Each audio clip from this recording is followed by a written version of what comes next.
Combien il est puissant, notre Dieu est puissant. Dieu est grand, Dieu est grand, grand, grand. Il est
Shalom à tout le monde, shalom à tout le monde, shalom à tout le monde. Shalom à toute la maison du véritable. Shalom à mes frères, shalom à mes sœurs, shalom à tout le monde, shalom à tout le monde. Vous êtes sur la maison du véritable. Bien-aimés, je vous invite à partager massivement le live. Partageons ensemble le live, faisons tourner, faisons tourner, faisons tourner. Partageons le live, partageons le live, partageons le live. invitons nos frères, invitons nos sœurs, invitons du monde autour de nous et que chacun puisse se connecter. Que ceux qui ne sont pas encore là ou que ceux qui ne savent pas que nous sommes déjà en ligne puissent également se connecter. Donc partageons massivement, partageons. Et nous allons passer de très bons moments dans la présence de Dieu.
Merci Yahweh.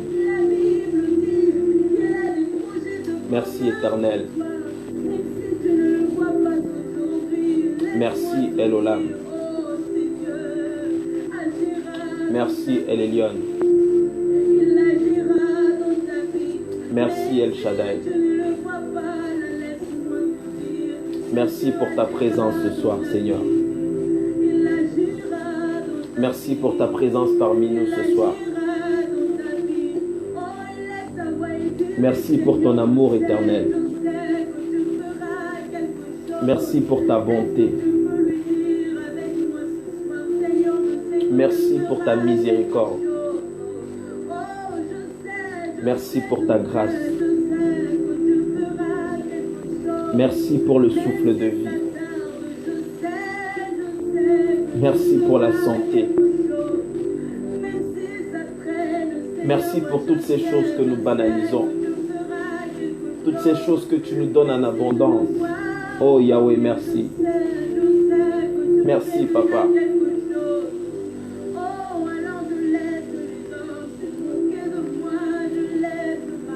Merci Éternel.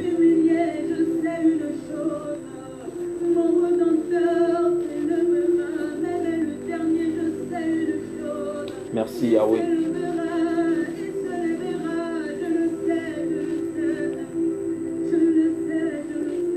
Merci Seigneur.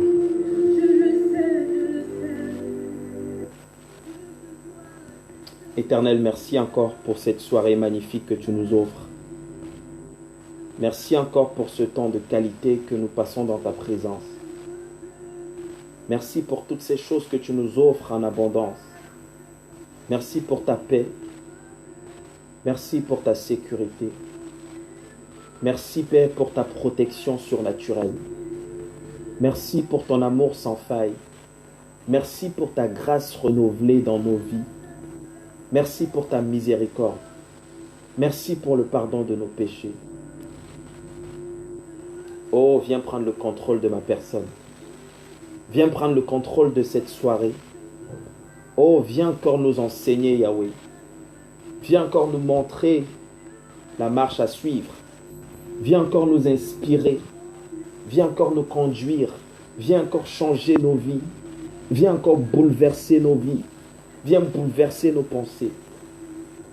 Oh, prends la place du roi dans nos cœurs. Prends la place du roi dans nos vies. Merci éternel. Merci éternel. Merci Saint-Esprit. J'abandonne ton peuple entre tes mains ce soir.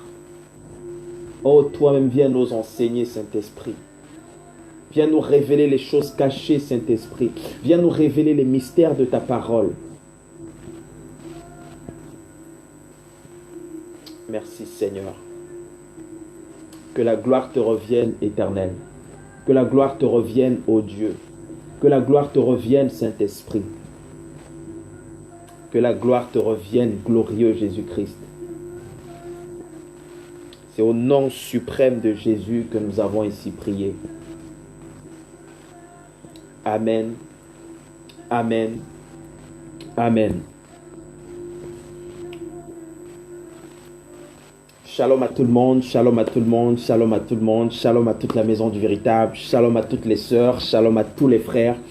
Que la grâce de Dieu vous soit multipliée encore ce soir, que la grâce de Dieu localise chacune de vos vies, que la grâce de Dieu localise chacune de vos maisons, que le shalom de Dieu localise vos vies, que le shalom de Dieu soit votre partage ce soir, au nom suprême de Jésus-Christ de Nazareth.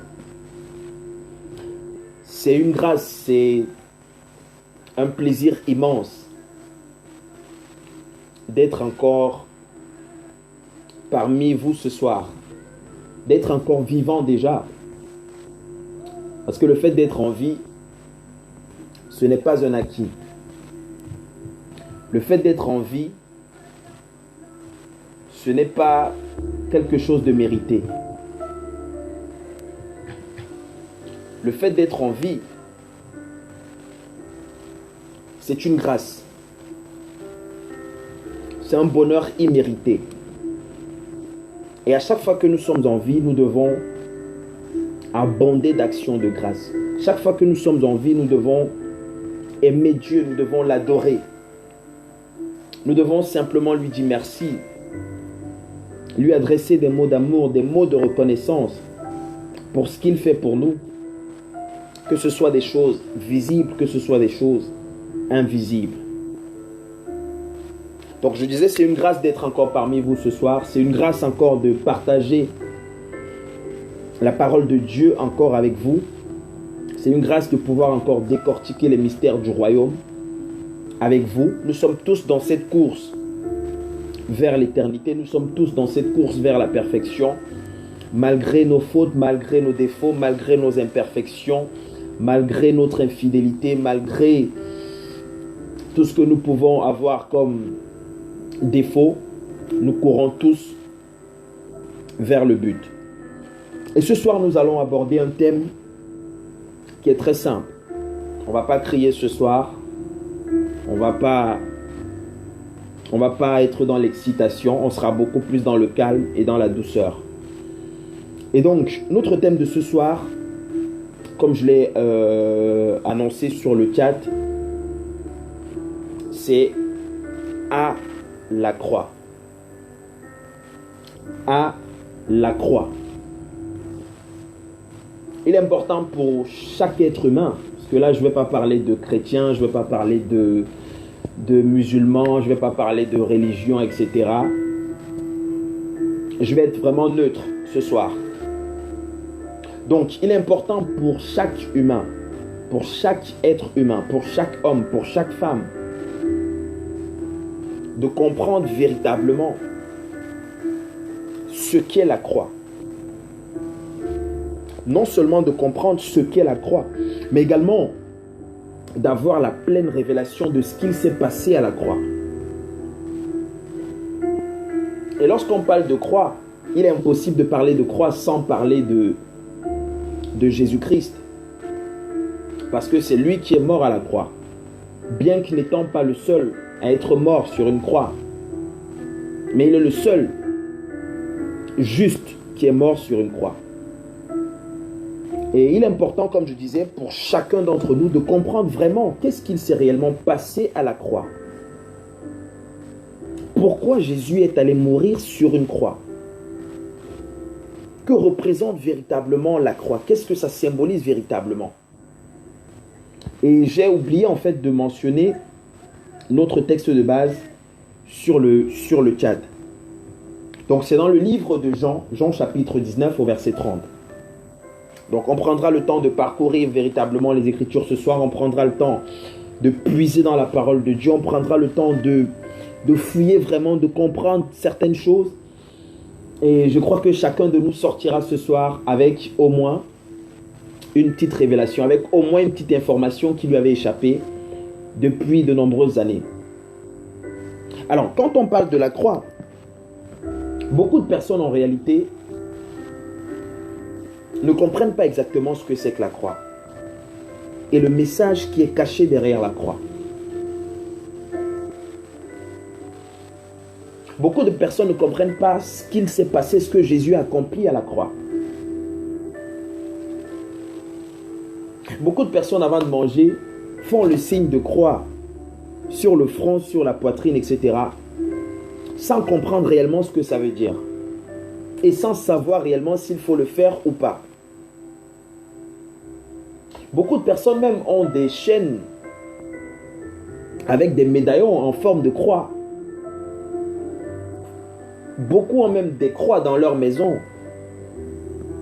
Beaucoup se sont même fait des tatouages, des incisions avec le symbole de la croix. Et même dans nos églises, nous voyons qu'à chaque fois, la croix est souvent utilisée. Mais nous n'avons jamais compris le sens profond de ce que représente cette croix. Et comme je disais, notre texte de base, sans plus tarder, nous allons plonger pleinement dans les Écritures. C'est dans le livre de Jean, chapitre 19, au verset 30. Jean, chapitre 19, au verset 30. Jean, chapitre 19, au verset 30. Jean 19, 30. Donc, je salue tout le monde, toute la maison du véritable. Excusez-moi, je n'ai pas pris le soin de vous saluer personnellement, individuellement. Je vous prie de m'en excuser véritablement. Que la grâce de Dieu soit sur chacune de vos vies. Toutes les mamans, tous les papas, que la grâce de Dieu soit sur vous ce soir. Donc, Jean chapitre 19, au verset 30. Donc, je vais lire ça rapidement dans la version français courant. Jean 19, 30. Donc, je vais lire du verset 28 au verset 30 pour que ce soit compréhensible pour tout le monde. Donc, la Bible dit, après cela, comme Jésus savait que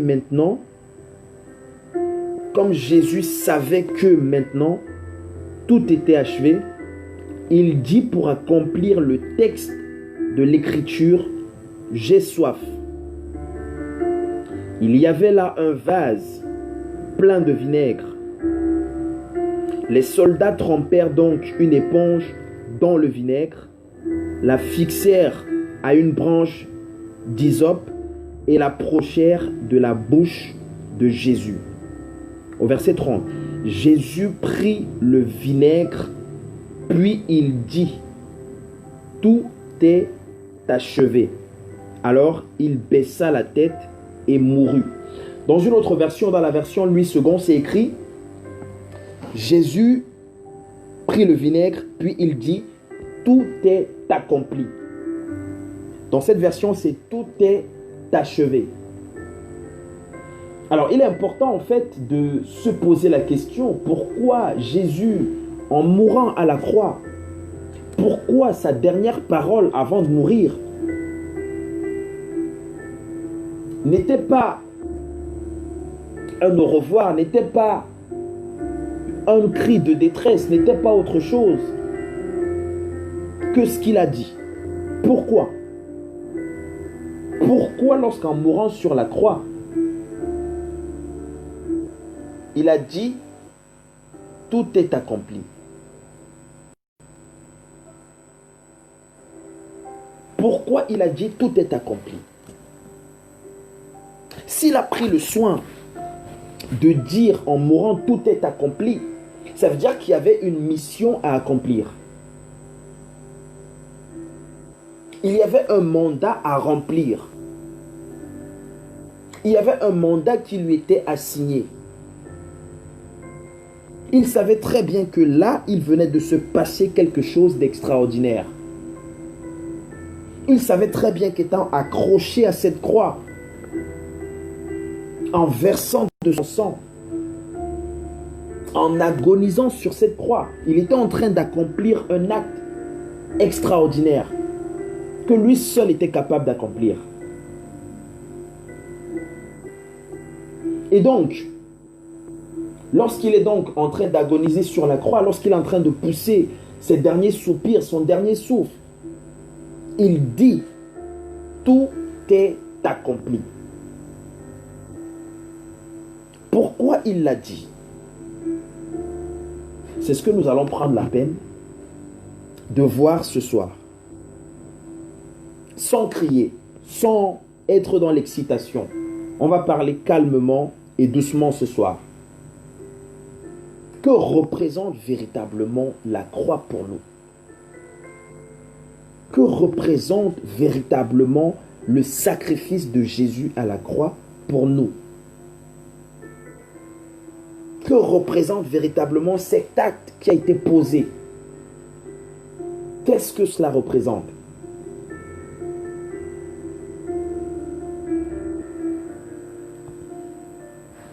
Premièrement, j'aimerais dire que la croix représente pour nous, ou si on veut, la croix pour nous, c'est le symbole de notre victoire. C'est le symbole de notre victoire. Pourquoi je le dis? Parce que si Jésus en mourant dit « Tout est accompli », s'il le dit, ça veut dire qu'il y avait quelque chose qui devait accomplir. Il y a quelque chose qui devait être accompli et qui a effectivement été accompli. Et donc, s'il a pris le soin de le dire, s'il a pris le soin de pousser cette parole, cette dernière parole, en mourant, ça veut dire qu'il a accompli quelque chose pour ses enfants, quelque chose pour ses frères. Selon Romains 8, 28, où il est écrit afin qu'il fût le premier-né d'entre plusieurs frères. Il est le premier-né d'entre plusieurs frères. Donc, nous, en réalité, nous sommes ses frères. Et c'est lui qui a tout accompli. C'est lui qui a tout fait tout seul. Il a tout fait tout seul. Il est allé à la croix tout seul. Il a versé de son sang tout seul. Il a payé le prix tout seul. Il a été obéissant jusqu'à la mort. Jusqu'à la mort. Et pas n'importe quelle mort. Pas n'importe quelle mort. La mort sur la croix. Donc en réalité, la croix devrait représenter pour nous qui sommes ses frères, pour nous qui sommes ses enfants, pour nous qui sommes ses co-héritiers. C'est le symbole de la victoire. À chaque fois que tu es dans la détresse, À chaque fois que tu passes par des situations compliquées, à chaque fois que tu traverses des moments difficiles, pense à ce que Jésus a fait à la croix. Pense au sacrifice qu'il a accompli à la croix. Pense au prix qu'il a payé à la croix. Pense au sang qu'il a versé à la croix.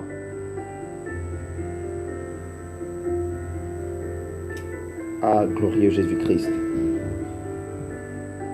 Glorieux Jésus-Christ. Glorieux Jésus-Christ. Et j'aimerais qu'on voit un autre aspect encore de la croix. Une autre dimension de la croix.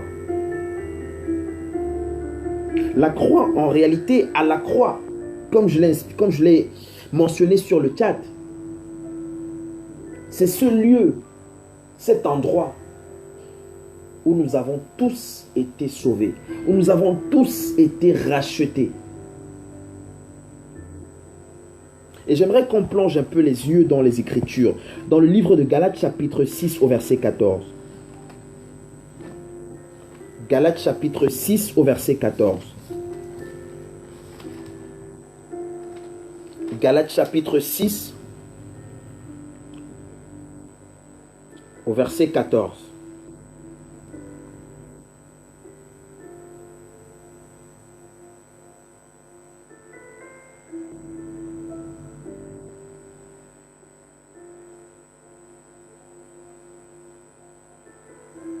Galates chapitre 6 au verset 14. C'est l'apôtre Paul qui parle. Il dit,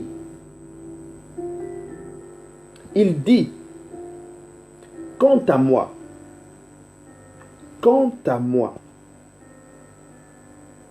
je ne veux me vanter que de la croix de notre Seigneur Jésus-Christ. Il dit, quant à moi, je ne veux me vanter que de la croix de notre Seigneur Jésus-Christ. C'est triste de voir que dans ce monde, beaucoup de gens se vantent d'avoir de belles maisons. Beaucoup se vantent d'avoir de belles voitures. Beaucoup se vantent d'avoir de belles femmes, de beaux maris.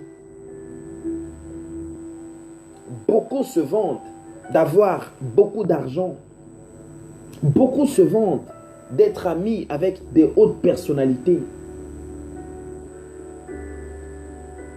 Beaucoup se vantent, beaucoup se glorifient, beaucoup se vantent de leurs relations professionnelles, beaucoup se vantent de leur statut social. Beaucoup se disent, c'est moi le ministre de tel truc, c'est moi le chef de tel truc, c'est moi ceci, je suis... Beaucoup se tapent la poitrine en se disant, je suis ceci, je suis cela. Beaucoup se prennent la tête, beaucoup se la pètent un peu dans ce monde où nous vivons. Et l'apôtre Paul, il dit,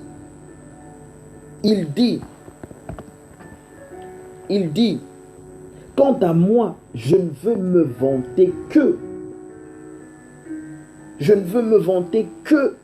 de la croix de notre Seigneur Jésus-Christ.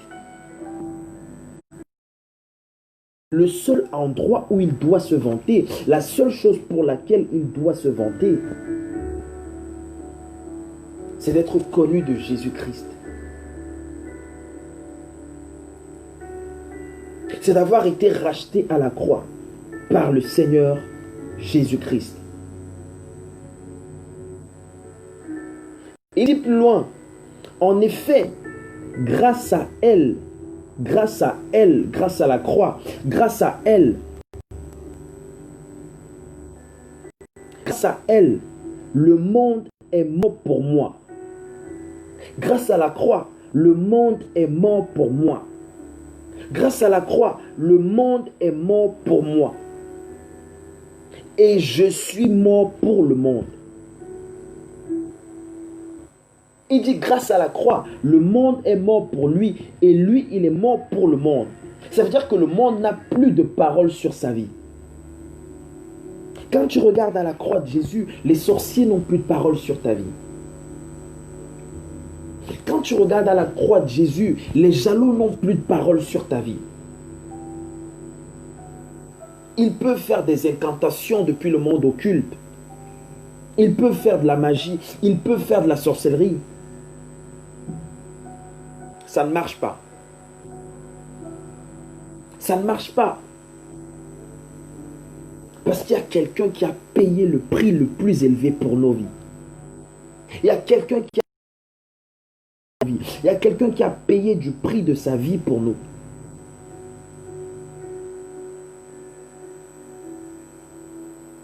Il dit, je suis mort pour le monde. Et le monde est mort pour moi. C'est pourquoi, au verset 15, il dit, c'est pourquoi être circoncis ou ne pas l'être n'a aucune importance. C'est pourquoi être riche ou pauvre n'a aucune importance. C'est pourquoi être beau ou laid n'a aucune importance. Aucune importance. C'est pourquoi être blanc ou noir n'a aucune importance. Toutes ces choses n'ont pas d'importance. Le plus important, c'est d'être caché derrière cette croix. Le plus important, c'est d'appartenir au Seigneur Jésus-Christ. C'est la chose la plus importante. Il n'y a rien de plus grave, il n'y a rien de plus, comment dirais-je, il n'y a rien de plus fatal, il n'y a rien de plus catastrophique que de mourir sans Jésus-Christ. Il n'y a rien de plus catastrophique que de quitter ce monde, quitter cette terre, sans avoir connu le Seigneur Jésus-Christ, sans lui avoir donné pleinement ta vie. Ah Seigneur. Il dit, c'est pourquoi être circoncis ou ne pas l'être n'a aucune importance. Ce qui importe, il dit, ce qui importe, c'est d'être une nouvelle créature.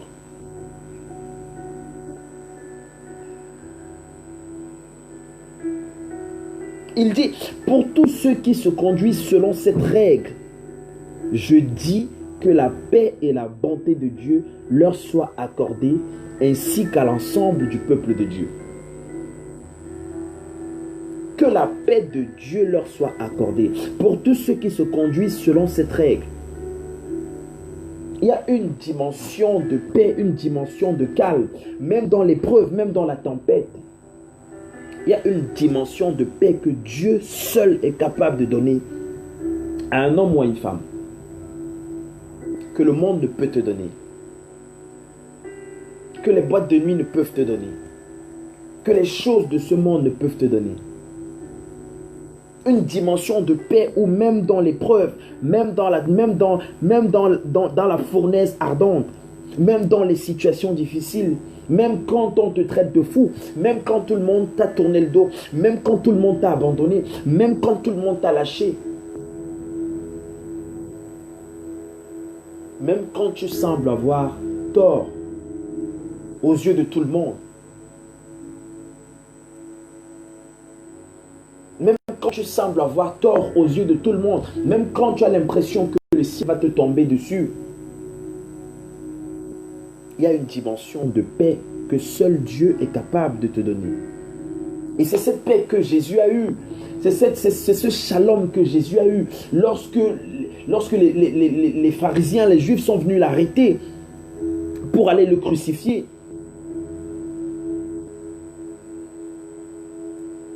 Lorsque Judas l'a vendu, lorsque Judas est venu lui donner ce baiser pour dire c'est lui que vous devrez arrêter. Et Jésus leur a dit, cette heure est à vous. Cette heure est à vous. C'est l'heure de la puissance du malin, l'heure de la puissance du monde des ténèbres. Il y a un temps, il y a cette heure dans la vie de tout homme. Il y a un temps où c'est l'heure de la puissance du monde satanique.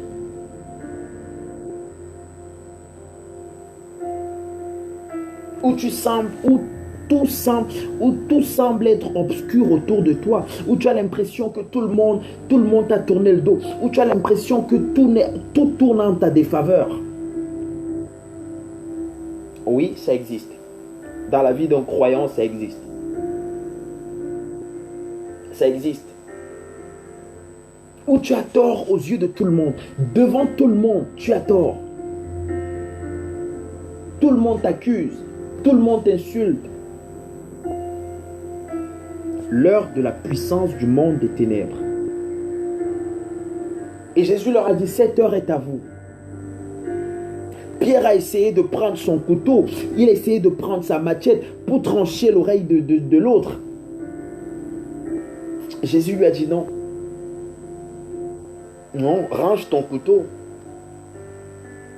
Range ton couteau. Je suis capable de dire à mon Père d'envoyer des anges pour les terrasser tous. Mais si je ne vais pas à la croix, comment les Écritures s'accompliront-elles? Comment ce qui a été écrit à mon sujet s'accomplira si je ne vais pas à la croix?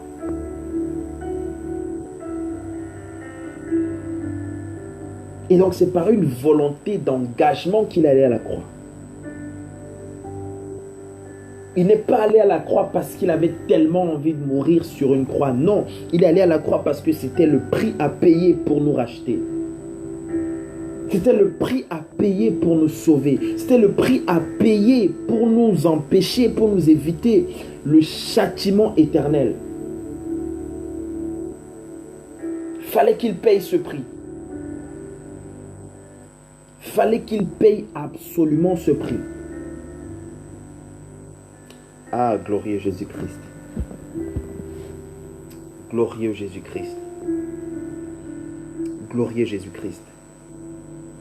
Et donc la croix est donc ce lieu où nous avons été rachetés. C'est donc ce lieu où nous avons été sauvés. En même temps également, c'est l'instrument de réconciliation avec Dieu le Père. C'est en regardant à la croix que tous les hommes sont réconciliés avec Dieu. Il n'y a pas de réconciliation sans la croix. Il n'y a pas de réconciliation sans la croix. Tu ne peux jamais être réconcilié avec Dieu sans passer par la croix. Regardons ce que la Bible dit. Regardons ce que la Bible dit. Philippiens chapitre 2. Philippiens chapitre 2. Philippiens chapitre 2. Philippiens chapitre 2.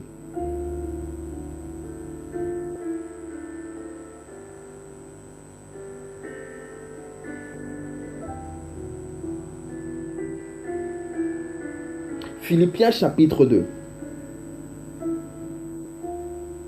Je vais lire à partir du verset 5 jusqu'au verset 8 ou 9. En fonction de comment l'Esprit va nous guider.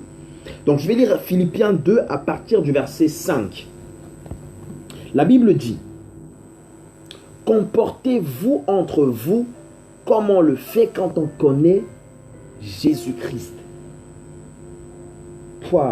Comportez-vous entre vous comme on le fait quand on connaît Jésus-Christ. Ça veut dire qu'il y a une manière de se comporter.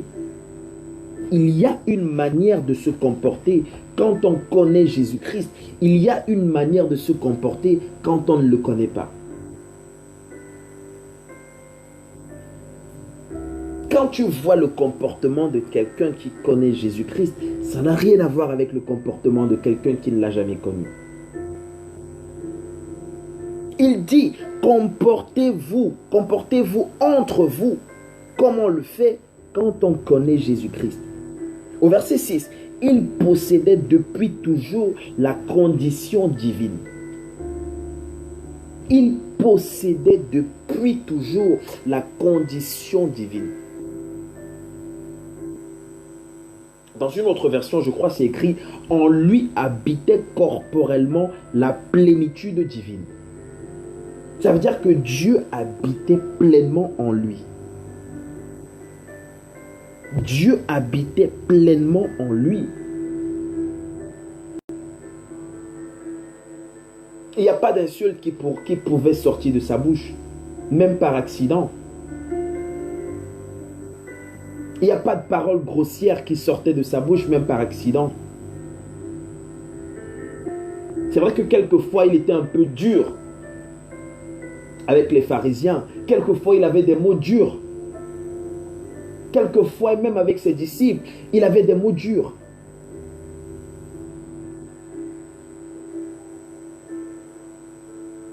Il dit, il possédait depuis toujours la condition divine, mais il n'a pas voulu demeurer de force l'égal de Dieu.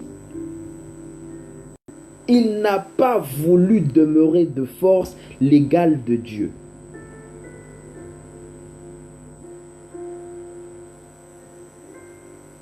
Au contraire, il a de lui-même renoncé à tout ce qu'il avait.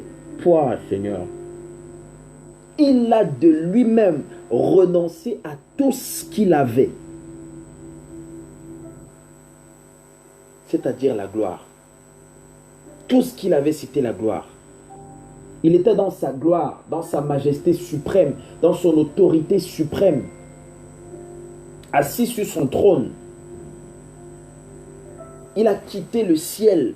Il est venu goûter à la mort. Il est venu goûter au châtiment. Il est venu goûter à la chicote. Il est venu goûter au fouet. Il est venu goûter aux insultes. Il est venu goûter au crachat.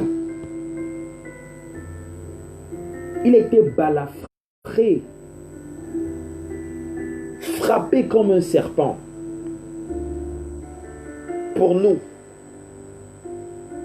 nous racheter, pour nous réconcilier avec Dieu. Il n'a pas voulu demeurer de force l'égal de Dieu. Ça veut dire qu'il était l'égal de Dieu. Dans une autre version, dans la version, je crois, Louis II, la Bible dit, il n'a pas vu comme une proie arrachée d'être égal à Dieu. Il ne l'a pas vu comme une proie arrachée. Au contraire, il a de lui-même renoncé à tout ce qu'il avait. Il a pris la condition de serviteur. Il est devenu homme parmi les hommes. Il est devenu homme parmi les hommes. Et il a eu toutes les sensations que nous pouvons avoir aujourd'hui. Il a eu faim. Il a eu soif. Il a pleuré. Il a eu toutes les sensations que nous pouvons avoir aujourd'hui.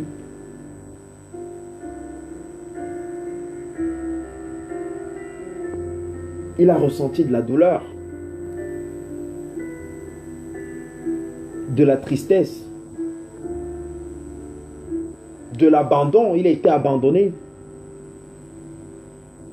Même lorsque Pierre lui a dit, tout le monde peut t'abandonner, mais moi j'irai avec toi jusqu'à la mort. Même Pierre qui le lui avait dit, a fini par l'abandonner. Parce qu'il n'était qu'un simple homme. Pierre n'était qu'un homme. C'est pourquoi il faut toujours faire attention aux paroles des hommes. Il faut toujours faire attention à ce qu'un homme te dit. Un homme peut passer la vie à côté de toi. Il peut voir tout ce que tu fais pour lui. Il peut voir tout ce que tu lui donnes. Il peut même te faire des promesses. Il peut même te dire que tu es le plus beau, tu es la plus belle. Il peut même te dire qu'il est prêt à mourir pour toi. Il faut toujours faire attention à ce que les hommes te disent. Il faut toujours faire attention à ce que les femmes te disent. Ce n'est pas parce que quelqu'un t'a dit qu'il est prêt à mourir pour toi que le jour où la mort viendra, il va donner sa vie à ta place. Non. Les hommes changent, les paroles des hommes changent, les avis des hommes changent comme la météo.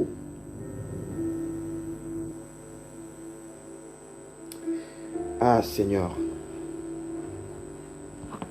Au verset 7, il a pris la condition de serviteur et il est devenu homme parmi les hommes. Il a été reconnu comme homme. Il a choisi de vivre dans l'humilité et s'est montré obéissant jusqu'à la mort. Il s'est montré obéissant jusqu'à la mort. Jusqu'à la mort. Et pas n'importe quelle mort. Pas n'importe quelle mort. Il n'est pas mort parce qu'une balle perdue a raté sa cible et c'est venu tomber sur lui. Non. Il n'est pas mort parce qu'il a eu le Covid-19. Non. Il n'est pas mort parce qu'il a eu un cancer. Il n'est pas mort parce qu'il a été empoisonné. Il n'est pas mort couché dans sa chambre sur son lit. Non.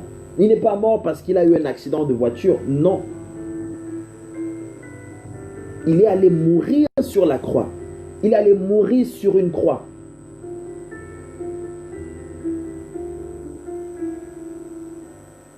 Au verset 9, c'est pourquoi Dieu l'a élevé à la plus haute place. Dieu l'a élevé à la plus haute place. Et lui a donné le nom supérieur à tout autre nom. Le nom supérieur à tout autre nom. Foi, Seigneur. Oh Yahweh. Oh Yahweh. Il a voulu que pour honorer le nom de Jésus, tous les êtres vivants dans les cieux, sur la terre et sous la terre se mettent à genoux. Il a voulu que... Oh Seigneur. Ah Yahweh. Oh Yahweh. Je t'en supplie, donne-moi d'être obéissant, Yahweh. Je t'en supplie. Je t'en supplie, Père. Donne-moi d'être obéissant comme le Seigneur Jésus-Christ.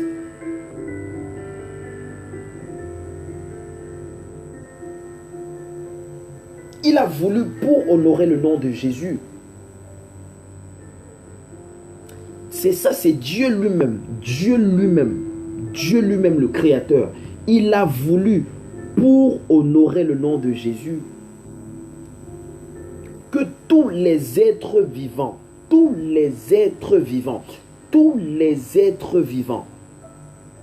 sans exception, tous les êtres vivants dans les cieux, sur la terre et sous la terre. Ça veut dire que personne n'échappe. Personne n'échappe. Que tout le monde se mette à genoux. Que tout le monde fléchisse les genoux devant lui. C'est la parole de Dieu qu'il dit, c'est pas moi. C'est la parole de Dieu qu'il dit. Et que tous proclament à la gloire de Dieu le Père, Jésus-Christ est le Seigneur. Jésus-Christ est le Seigneur. Waouh, Seigneur. Waouh. Waouh. Donc, nous voyons en fait que dans toute sa gloire, dans toute sa splendeur, dans toute sa majesté, il s'est quand même humilié, il s'est quand même rabaissé. Il est descendu jusqu'à nous, il s'est fait homme. Il a accepté les injures, il a accepté les insultes, il a accepté le fouet, il a accepté la bastonnade, il a accepté l'humiliation. Afin que nous soyons réconciliés avec celui qui nous a créés. Afin que nous soyons réconciliés avec celui qui nous a pensés. Afin que nous soyons réconciliés avec celui qui nous a conçus. Ou qui nous a préconçus. Oh, merci Seigneur. Merci Seigneur. En plus d'être réconcilié avec Dieu, en plus d'être racheté, nous allons voir également qu'à la croix, nous avons été justifiés. En regardant à la croix, nous sommes justifiés. Justifié, c'est être rendu juste. Nous avons été rendus justes à la croix. Par l'acte qu'il a accompli, par le sang qu'il a versé, par le sacrifice qu'il a consenti. Aux yeux de Dieu, nous sommes rendus justes. Ça veut dire que c'est comme si on n'avait jamais péché. C'est comme si tu n'avais jamais menti. C'est comme si tu n'avais jamais avorté. par le sacrifice de Jésus à la croix. Quand tu arrives devant Dieu, tu présentes juste ce sacrifice. Tu dis, je suis caché derrière le nom de Jésus. Je suis caché derrière le sang de Jésus. Je suis caché derrière la croix. Devant Dieu, c'est comme si tu n'avais jamais péché. Tu es gratuitement justifié, gratuitement pardonné. Regardons ce que la parole de Dieu dit. Regardons ce que la parole de Dieu dit. On va essayer de voir dans le livre de Romains, chapitre 3, ce que la Bible nous dit déjà au sujet de la justification.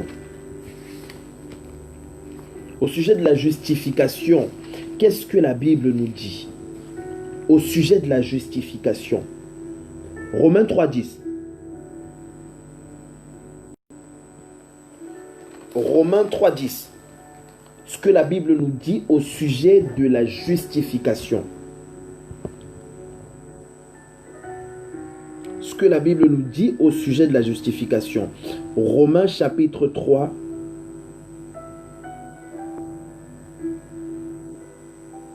Au verset 10. Donc je vais commencer à lire à partir du verset 5.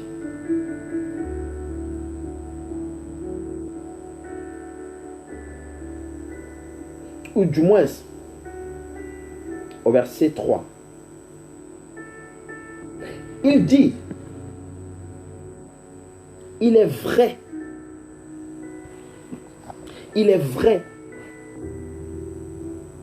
que certains d'entre nous ont été infidèles. Il est vrai que certains d'entre nous ont été infidèles. Mais quoi? Dieu va-t-il renoncer à être fidèle parce que eux ne l'ont pas été? Certainement pas. C'est l'apôtre Paul qui parle. Il dit parfois certains d'entre nous sont infidèles. Mais est-ce que Dieu, parce que nous avons été infidèles, va donc renoncer à sa fidélité? Va donc renoncer au fait qu'il est ce Dieu fidèle? Certainement pas. Certainement pas. Il doit être clair que Dieu agit selon la vérité. Même si tout homme est menteur, écoutez bien ce que la parole de Dieu dit. Tout homme est menteur. Même si tout homme est menteur, ça veut dire qu'il n'y a aucun homme qui dit la vérité. Aucun homme devant Dieu ne dit la vérité. Tout homme est menteur. Tout homme est menteur. Ah, Seigneur. Il dit, même si tout homme est menteur, comme le déclare l'Écriture, il faut que tu sois reconnu juste dans ce que tu dis. Et que tu sois vainqueur si l'on te met en jugement. Mais, regardons ce qu'il dit au verset 5. Mais si le mal que nous commettons fait ressortir la justice de Dieu, qu'allons-nous dire? Si le mal que nous commettons fait ressortir la justice de Dieu, qu'allons-nous dire? Dieu est-il injuste parce qu'il nous punit? Je parle à la manière des hommes. Pas du tout. Car s'il l'était, comment pourrait-il juger le monde? Donc lorsque Dieu choisit de punir, et je veux bien préciser que je ne suis pas en train de présenter Dieu sous un aspect méchant, le Dieu qui est là pour punir quand tu as fait une faute, le Dieu qui est là pour te frapper quand tu as fait une faute. Non.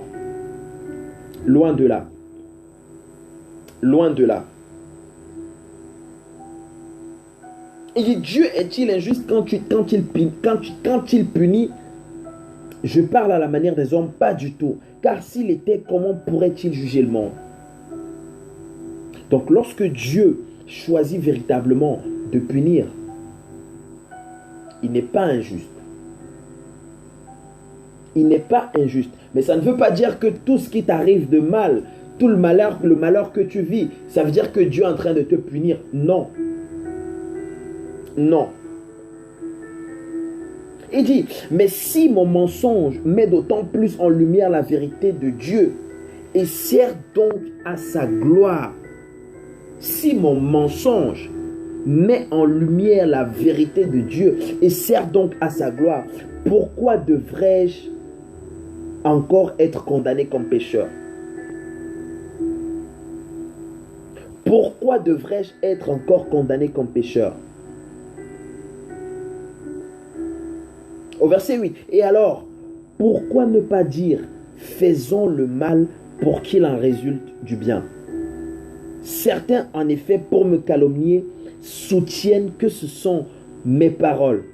Ces gens seront condamnés et ils méritent bien. Au verset 9. Mais quoi? Sommes-nous, nous les Juifs, supérieurs aux autres? Sommes-nous supérieurs aux autres? Pas du tout. J'ai déjà démontré que tous, juifs et non-juifs, sont également sous la domination du péché. L'Écriture le déclare. Il n'y a pas d'homme juste, pas même un seul.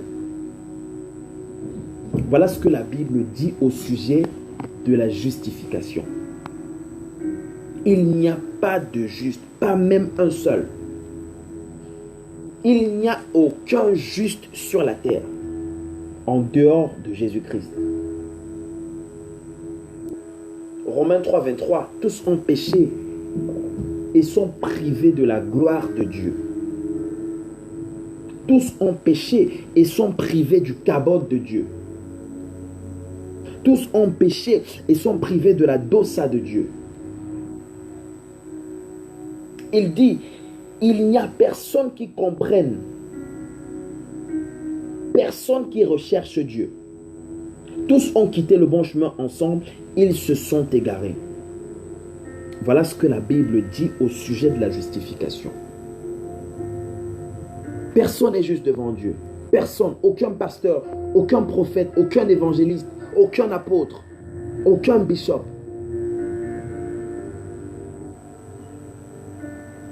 Wow, Seigneur. Maintenant, revenons dans notre texte, Colossiens 2, 14. J'aimerais bien qu'on lise le verset 15 aussi.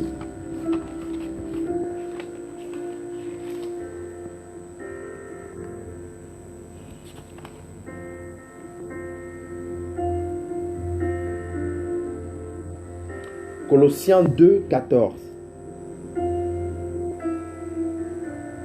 Colossiens 2, 14.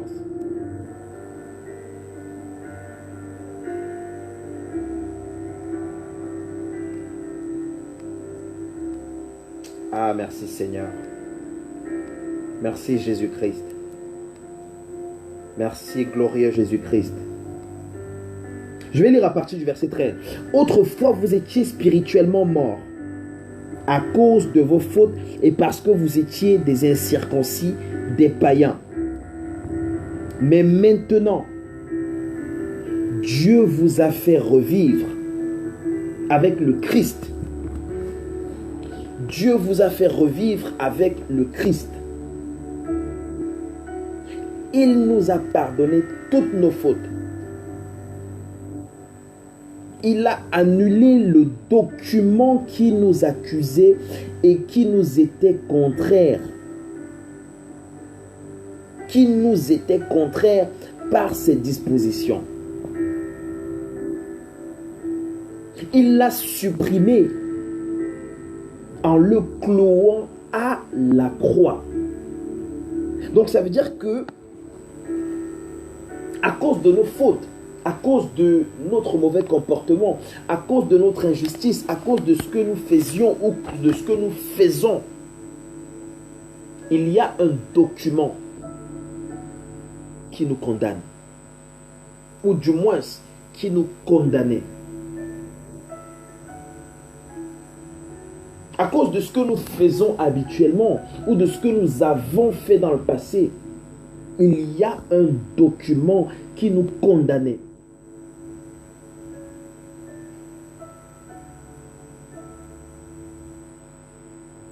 Il y a un document qui, lorsque ce document était brandi, lorsque ce document était présenté, nous méritions la condamnation. Et la Bible nous montre à travers ce texte que ce document, ah Seigneur, Aide-moi, Saint-Esprit. Aide-moi, Saint-Esprit. La Bible nous montre qu'à travers ce texte, ce document a été déchiré. Et avant qu'il ne soit déchiré, avant d'être déchiré, il a au préalable été effacé. Ça veut dire que ce qui était écrit dans ce texte, dans ce document, a été effacé. Et après avoir été effacé, il a été déchiré. Ça veut dire que même si on fait des fouilles archéologiques, on ne peut plus retrouver ce que tu as fait. Grâce à la croix. Ça veut dire que même si on fait des recherches approfondies pour retrouver ce que tu as fait dans le passé comme faute, pour retrouver ce que tu as commis comme péché, grâce à la croix, on ne peut plus retrouver ces fautes.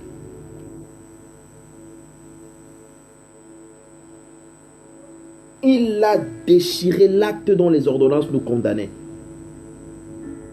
Il a annulé le document qui nous accusait et qui nous était contraire par ses dispositions. Il l'a supprimé en le clouant à la croix. Au verset 15, c'est ainsi que Dieu a désarmé les autorités et pouvoirs spirituels. Dans une autre version, dans la version Louis II, il a dépouillé les autorités.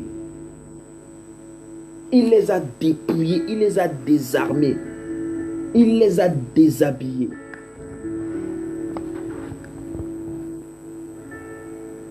Il a dépouillé le monde des ténèbres. Il a dépouillé Satan et toute sa puissance. Satan et toute sa cohorte. À la croix. Voilà ce qui s'est passé. Ah Seigneur. Ah Seigneur. Ah Seigneur. Merci Seigneur. Merci Seigneur. Il les a livrés publiquement en spectacle, en les amenant comme prisonniers dans le cortège triomphal de son Fils. Donc ça veut dire que c'est à la croix que la défaite du monde occulte, la défaite du monde satanique, la défaite du monde des ténèbres a eu lieu. C'est à cette croix que Satan et toute sa puissance ont été dépouillés. Satan et toute sa puissance ont été mis à nu. À cette croix. Il faut simplement regarder à la croix. Il faut simplement regarder à la croix. Ah, merci Seigneur. Merci Seigneur. Je veux bien qu'on voit une dernière partie. Ou une avant-dernière. Parce qu'il y a tellement de choses à dire là-dessus. Tellement. Mais à cause du temps, on ne pourra pas tout voir ce soir.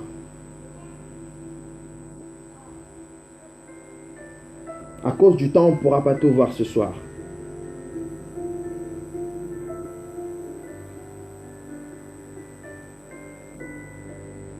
J'aimerais bien qu'on voit cet aspect où, à la croix, il y a eu en fait la meilleure expression de l'amour de Dieu pour les hommes. La meilleure expression de l'amour de Dieu pour les hommes s'est passée à la croix. En dehors de la croix, ou du moins à la croix, l'amour que Dieu a manifesté envers nous à la croix était au summum, au maximum. En dehors de cet amour-là, ou du moins, quel que soit l'amour que Dieu pourra manifester pour toi, quel que soit l'amour que Dieu pourra manifester pour nous, ce ne sera jamais, je dis bien jamais, à la hauteur de l'amour qu'il a manifesté à la croix. Quel que soit l'amour que Dieu pourra manifester pour toi et moi, mon frère et ma soeur, cet amour ne sera jamais à la hauteur de l'amour qu'il a manifesté pour nous à la croix. Regardons ce que la Bible dit. Ça, c'est un texte que tout le monde connaît pertinemment. Jean chapitre 3, verset 16. Jean chapitre 3, verset 16. Jean 3, verset 16. Jean 3, verset 16. Jean 3, 16. Jean 3, 16. Donc, je vais lire ça tout doucement. On ne va pas courir. Je peux le lire comme ça. Mais je préfère qu'on prenne le temps de le lire. Qu'on prenne le temps de le lire comme si on ne l'avait jamais lu. Il dit, car Dieu a tant aimé le monde. Toi, Seigneur, ô Éternel, ô Créateur, Dieu a tant aimé ce monde qu'il a donné son Fils unique. Mais en fait, où est-ce qu'il a donné son Fils unique? Ça, c'est la question que tout homme devrait se poser. Où est-ce qu'il a donné son Fils unique? C'est à la croix. C'est à la croix qu'il a donné son Fils unique afin que quiconque croit en lui, croit en son Fils, croit en Jésus le Christ, ne périsse point. Ne périsse point, mais qu'il ait la vie éternelle. Mais qu'il ait la vie éternelle. Voilà ce que la Bible nous dit. Ne périsse point, ou du moins qu'il ne soit pas perdu. Qu'il ne soit pas perdu, mais qu'il ait la vie éternelle. Dieu n'a pas envoyé son Fils dans le monde pour condamner le monde, mais pour sauver le monde par lui. Ça veut dire que ce monde en réalité est perdu. En soi, ce monde est perdu. Ce monde est plongé à jamais dans le chaos. Ce monde est plongé à jamais dans la perdition totale.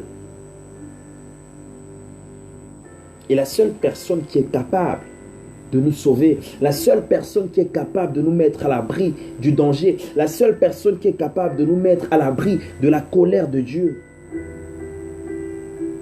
ce n'est que Jésus. Ce n'est que lui. Comment? Par le sacrifice qu'il a accompli à la croix, par le sang qu'il a versé à la croix. Il n'y a que lui et personne d'autre. Il n'y a que lui et personne d'autre.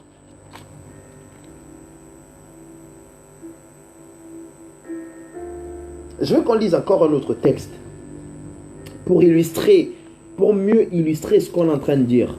Romains chapitre 5. Romains chapitre 5. J'aime bien le texte de Romains 5:5. Dieu a répandu son amour dans nos cœurs par le Saint-Esprit. Romains 5, donc je vais lire à partir du verset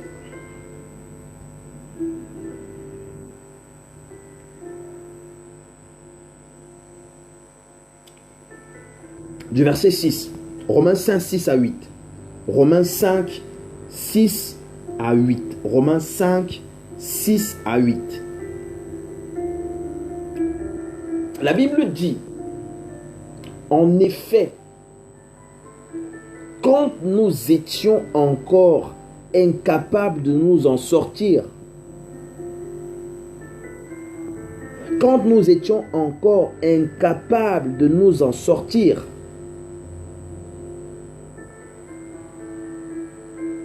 le Christ est mort pour les pécheurs au moment fixé par Dieu. Le Christ est mort pour les pécheurs au moment fixé par Dieu.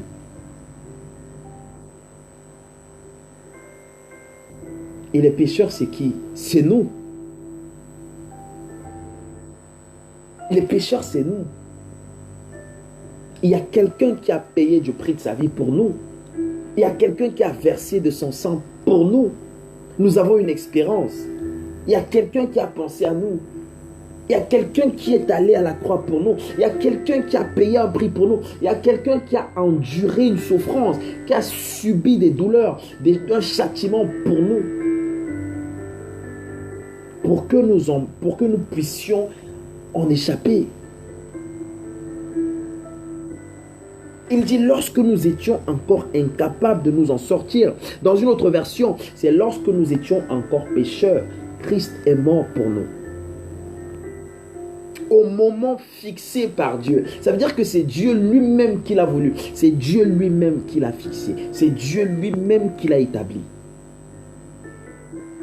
C'est Dieu lui-même qui a choisi de briser son fils, de faire mourir son fils à la croix pour nous racheter, pour nous sauver, pour nous réconcilier avec lui, pour nous justifier, pour nous permettre d'avoir accès libre au sanctuaire.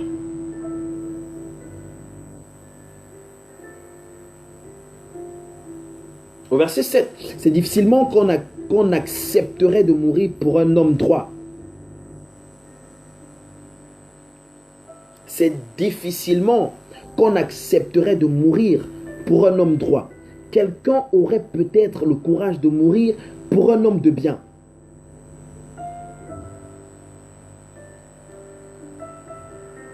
Au verset 8, mais Dieu nous a prouvé à quel point il nous aime. Oh mon Dieu. Oh Seigneur.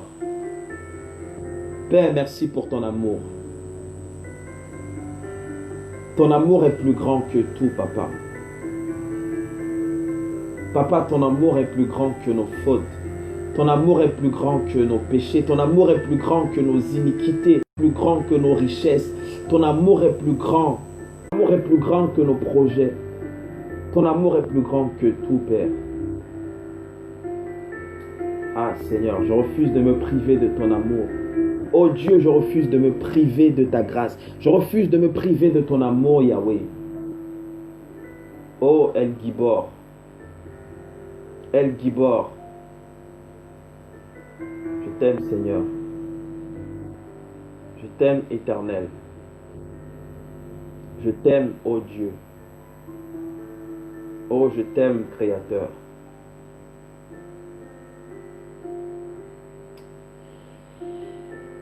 Merci, Seigneur.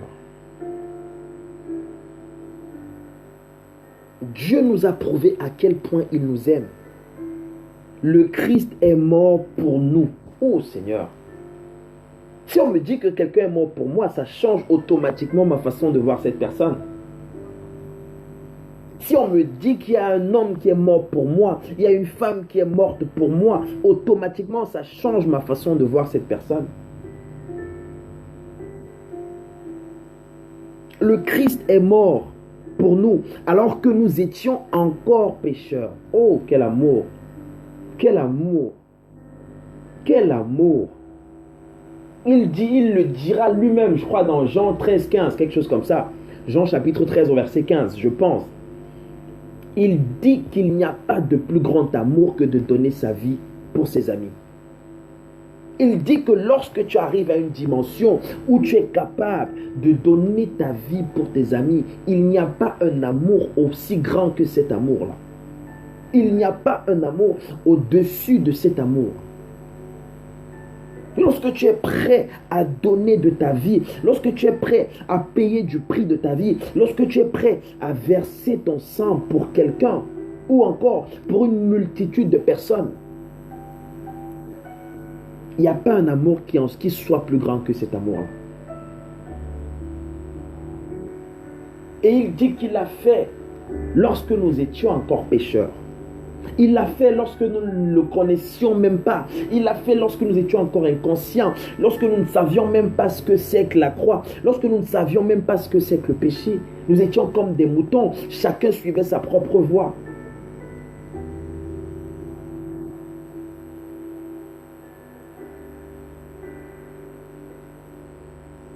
Seigneur. Par son sacrifice, nous sommes maintenant rendus justes devant Dieu. À plus forte raison, serons-nous sauvés par lui de la colère de Dieu. Ça veut dire qu'il n'y a que lui qui est capable de nous sauver de la colère de Dieu. Il n'y a que son sang, il n'y a que son sacrifice, son sang, l'œuvre qu'il a accomplie, qui est capable de dire à Dieu, stop, ne le touche pas, il m'appartient. Il n'y a que lui. Il n'y a que lui. Et chaque personne, chaque enfant de Dieu, chaque créature doit mettre le Christ au centre de sa vie. Tu dois le mettre au centre de ta vie. Il doit faire partie intégrante de ta vie. Tu ne peux pas faire tes projets sans le placer au centre de ta vie. Ce n'est pas possible. Ce n'est pas possible. Qui que tu sois,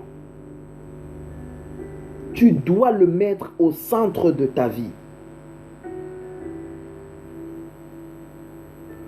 J'aime bien, pour terminer, j'aime bien cette histoire qui se passe dans le livre de Luc chapitre 23. J'aime bien cette histoire qui se passe dans le livre de Luc chapitre 23. Pour clôturer rapidement, Luc chapitre 23, je crois à partir du verset 40 ou 41. Luc 23. Pour terminer, Luc 23. Luc 23 pour terminer. Luc 23 pour terminer. Luc 23 pour terminer. À partir du verset 40. Ou du moins du verset 39. Je vais lire ça rapidement.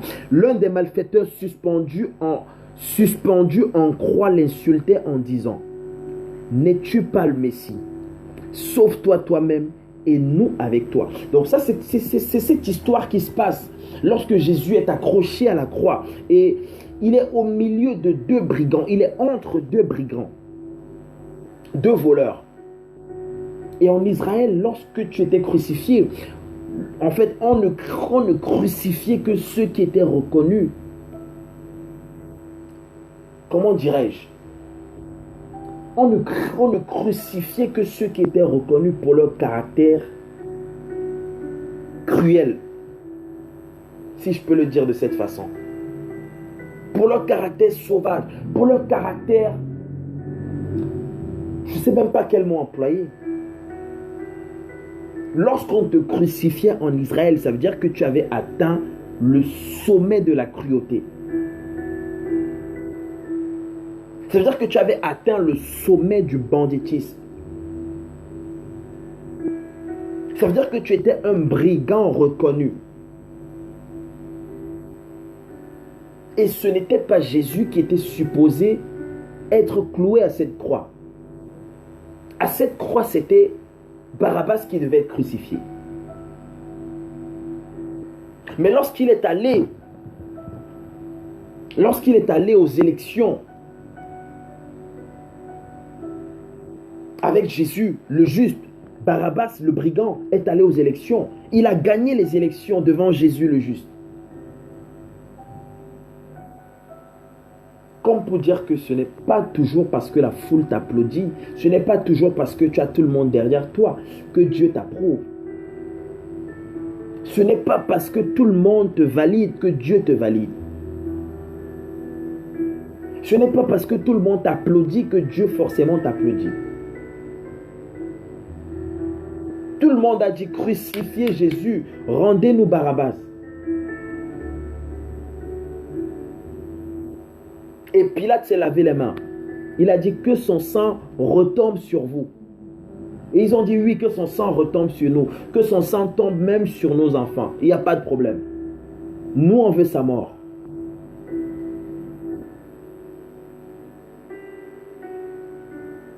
Que son sang retombe sur nous et même sur nos enfants. C'est ainsi que Jésus est allé à la croix. Et donc à la croix, entre deux brigands, voilà ce qu'il se passe. L'un des malfaiteurs suspendus en croix l'insultait en disant: n'es-tu pas le Messie? Sauve-toi toi-même et nous avec toi. Sauve-toi toi-même et nous avec toi. Mais l'autre lui fit des reproches et lui dit: ne crains-tu pas Dieu, toi qui subis la même punition? Pour nous, cette punition est juste, car nous recevons ce que nous avons mérité par nos actes. Donc à la croix, il est entre deux bandits, deux brigands. Et il y a un qui essaye, malgré la souffrance, malgré son état, malgré ce qu'il est en train de subir, le châtiment, il essaye quand même d'être orgueilleux. Il y a des personnes qui, même en train de mourir, même en train d'agoniser, vont toujours rejeter Dieu. Il y a des personnes même couchées sur un lit d'hôpital, en train de mourir. Tu as peut-être, je ne sais pas quoi, ou il te manque peut-être du sang, tu es peut-être sous oxygène. Au lieu d'implorer la miséricorde de Dieu, au lieu d'implorer la grâce de Dieu, au lieu d'implorer le pardon pour tes péchés, là, au lieu d'implorer l'amour de Dieu sur ta vie, certaines personnes ont quand même le courage de se jouer les orgueilleux. Et c'est ce qui s'est passé avec ce brigand.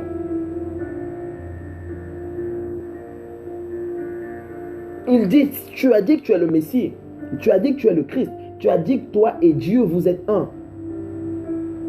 Tu as dit que Dieu vit en toi et que toi tu vis en Dieu. Vas-y, sauve-toi.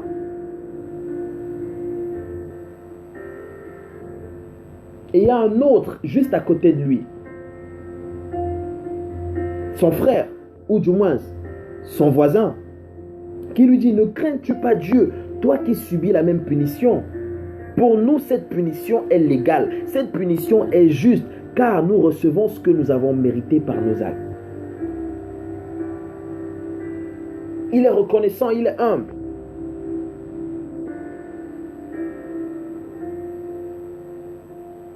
Et il dit, mais lui, il n'a rien fait de mal. Oh mon Dieu. Même un brigand a reconnu que le Christ n'avait rien fait. Même un voleur a reconnu que le Christ était innocent. Il n'a rien fait de mal. Puis il ajouta, Jésus, souviens-toi de moi quand tu viendras pour être roi. Il dit au Christ, souviens-toi de moi quand tu viendras pour être roi.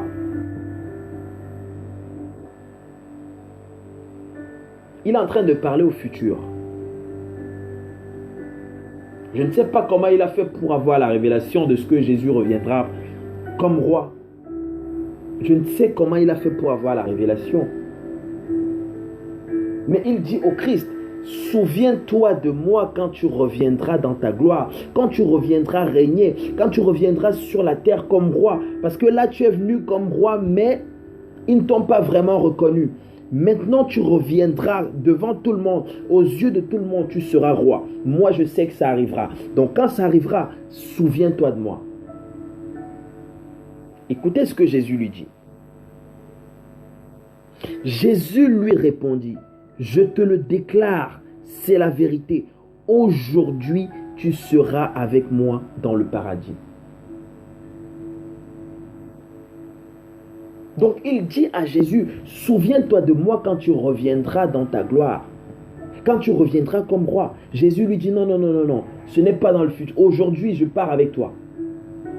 C'est aujourd'hui que je pars avec toi. C'est toi qui vas inaugurer le ciel. C'est un brigand, un pécheur, un voleur, un bandit qui a inauguré le ciel. Parce qu'avant, tous ceux qui mouraient allaient dans le sein d'Abraham. Donc, c'est cette première personne à être entrée au ciel, à être entrée au paradis. Un brigand, quel amour. Quel amour, quel est cet homme? Quel est cet homme qui, même étant en train d'agoniser sur une croix, est capable d'ouvrir le ciel sur ta vie? Est capable de te dire, allons, je t'amène au ciel ce soir. Ça veut dire que le brigand avait compris. Il avait compris que Jésus n'était pas un homme comme tout le monde. Il avait compris que Jésus n'était pas un homme normal.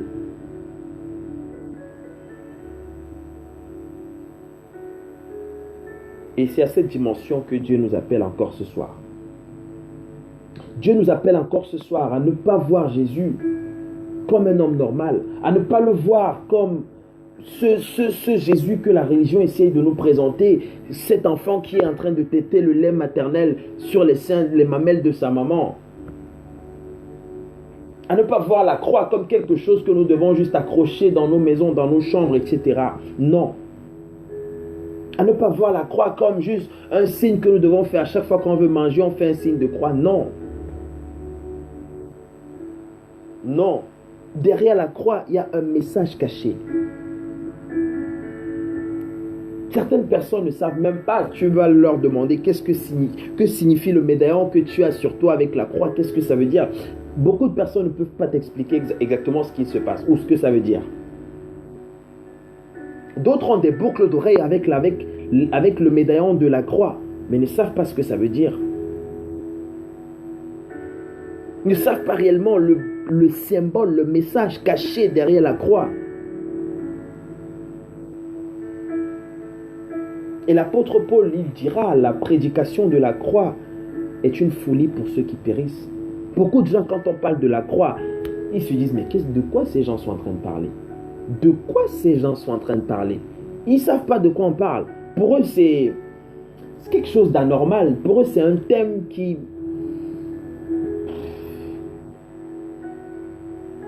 Mais gloire à Dieu, de ce que nous, au moins, à la lumière des Écritures, nous pouvons voir ce qui est caché.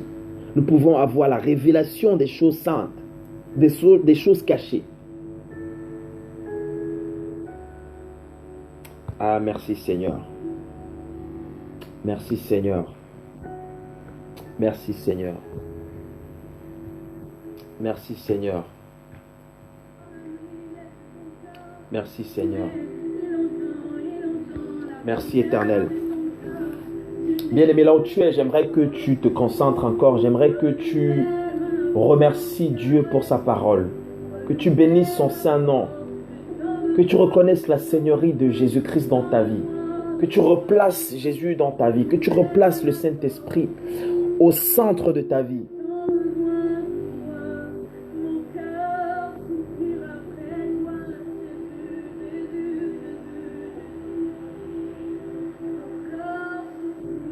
Il faut que Jésus soit la raison pour laquelle tu vis. Il faut qu'il soit ta raison de vivre.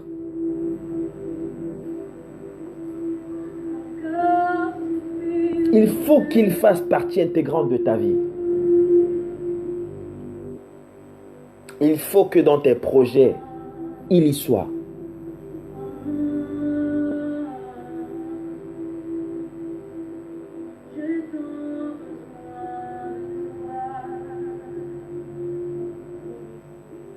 Il dit dans sa parole que ceux qui bâtissent sans lui bâtissent en vain.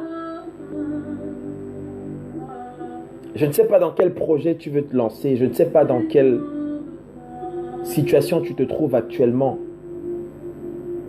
Mais tu as besoin de l'inviter dans ta vie. Tu as besoin de l'aimer encore plus fort qu'hier. Tu as besoin de le laisser prendre plus de place dans ton cœur, dans tes pensées.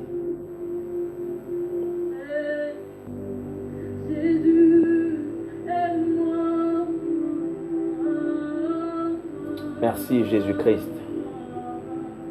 Ah, c'est toi que nous aimons. C'est toi que nous adorons.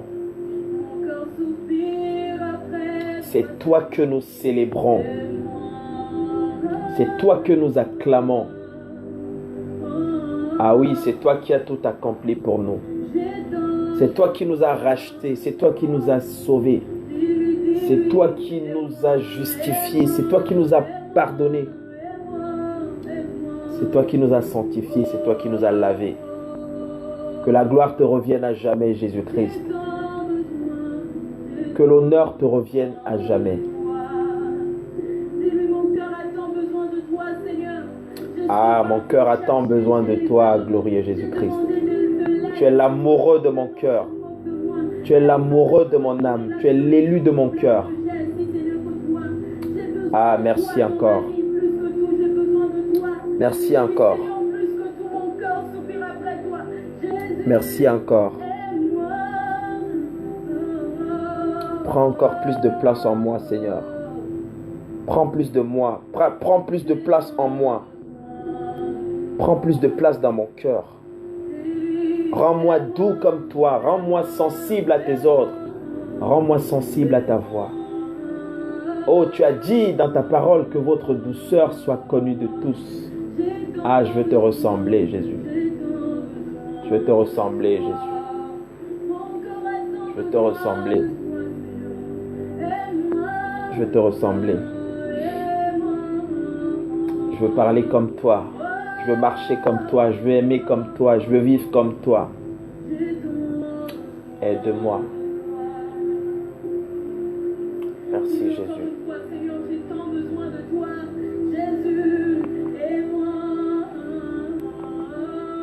Oh, j'abandonne ton peuple entre tes mains, Yahweh. Oh, que ton bras puissant demeure sur chacune de nos vies. Que ton bras étendu, oh, sécurise nos vies, protège nos âmes. Que ton sang demeure sur chacune de nos maisons. Quel que soit ce que les démons ont programmé contre nous durant cette nuit, quel que soit ce que l'enfer a planifié contre nous durant cette nuit, oh, je décrète et j'annule tous ces projets au nom suprême de Jésus-Christ. Oh, manifeste-toi encore dans nos vies. Manifeste-toi encore au travers de nos vies. Merci, Seigneur. Merci, Seigneur. Merci, Seigneur. Merci encore pour ta parole ce soir. Merci encore pour ton amour manifesté envers nous.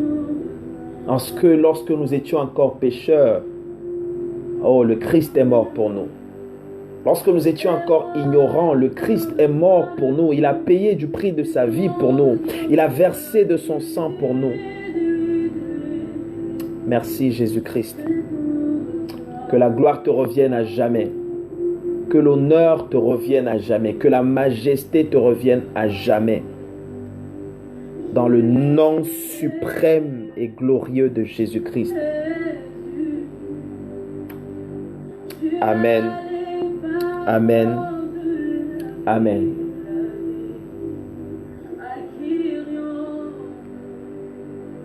Merci Seigneur. Merci Yahweh. Merci Jésus.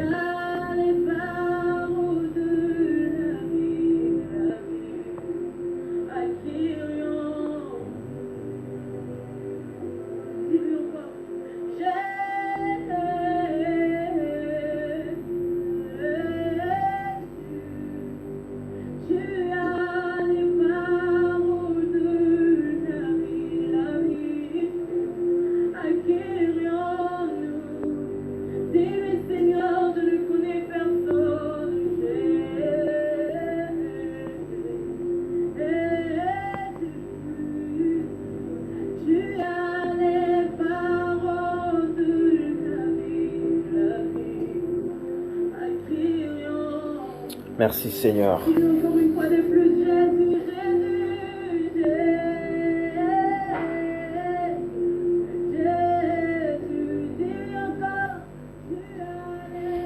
Voilà, donc, on va s'arrêter là pour ce soir. Je remercie encore tous ceux qui ont sacrifié de leur temps, tous ceux qui ont prêté leur attention pour le message de ce soir, tous ceux qui prennent à cœur l'œuvre de Dieu, tous ceux qui croient vraiment que nous ne sommes pas là pour s'amuser, nous ne sommes pas là pour de la distraction, nous ne sommes pas là pour du cinéma, nous ne sommes pas là pour de l'excitation. Tous ceux qui croient vraiment à ce que nous sommes en train de faire. Et j'aimerais vous exhorter, j'aimerais vous inviter à être toujours aussi attachés, toujours aussi accrochés, toujours aussi amoureux de sa parole, malgré les situations que nous vivons, malgré les péripéties, malgré les obstacles, malgré les attaques. Restons focalisés, restons accrochés à cette glorieuse parole, restons accrochés au Seigneur Jésus-Christ. Donc, c'est la maison du véritable. Nous partageons simplement les valeurs du royaume.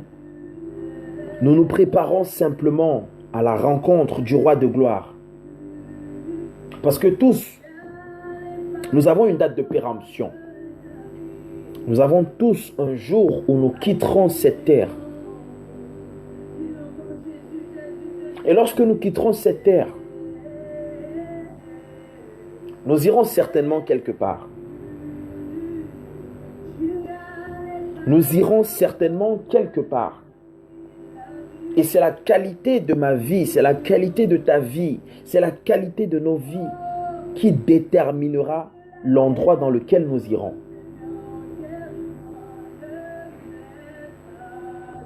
C'est la qualité de la relation que tu as eue avec le Créateur qui déterminera l'endroit dans lequel tu seras. Et comme on le dit souvent, il n'y a que deux dimensions. Il n'y a que deux endroits. Donc soit tu seras dans la gloire, dans le kabod, avec ton Créateur, avec Dieu, avec celui qui t'a conçu, celui qui t'a pensé, celui qui t'a créé, celui qui t'a planté sur cette terre. Soit tu seras avec Satan le diable. Et tant que tu as encore ce souffle de vie, tant que tu as encore cette vapeur qui sort de tes narines, il est encore temps de faire la paix avec Dieu. Il est encore temps d'être réconcilié avec Dieu. Il est encore temps de reconnaître enfin que Jésus-Christ est Seigneur et Sauveur dans ta vie.